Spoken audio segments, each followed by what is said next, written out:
This will be a demo about the orthographic projections, and we're going to create the orthographic projections using AutoCAD. So what we're looking at right now is a front view, a top view, and a side view.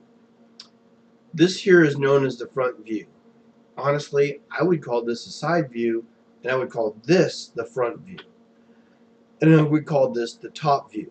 So the top view should always be on the top, and the side or front view should be here, and then a view to the right should be over here. We're going to do third angle projection, which means that on this view, this edge here was the first thing we see. So this flat face here is right here, and this edge right here, that's that flat face here, and this line here that's the back of the part is on the very back here. And we look at the top view, this face that I'm closest to on this part is going to be right here. So it flips up 90 degrees. So read your Unit 5 for further description. The line up here represents the back view of this side here. So to not get it confusing between front, side, and whatever, I call this the primary view. And a lot of CAD softwares call it the primary view as well. So if you want to modify something on the primary view, look for a standard or a feature that says primary view. This view is a principal view. It is created from this view over here, as well as this view here. Both this front view here and this top view need this primary view to exist. This view is created from this primary view. This view is also created from this primary view. That's what makes these two principal views and this view here the primary view.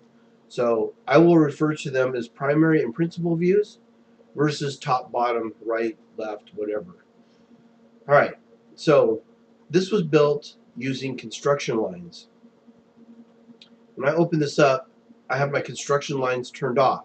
So in production, we create construction lines, and then when we want to send it out for release so that the shop can work with it, we would turn these construction lines off.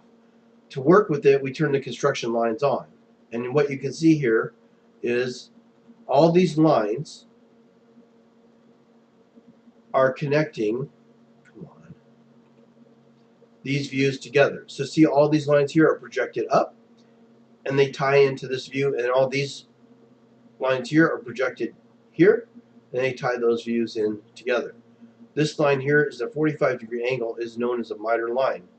This line comes across here and hits the miter line and connects it to this. Same thing here. This line comes over here, hits that 45-degree line and comes down here, and it connects all three views together. If any of these were unaligned, they would not be true orthographic projections. So in this demo, we will learn to create true orthographic projections using the construction lines. In the next video, we'll start up the model.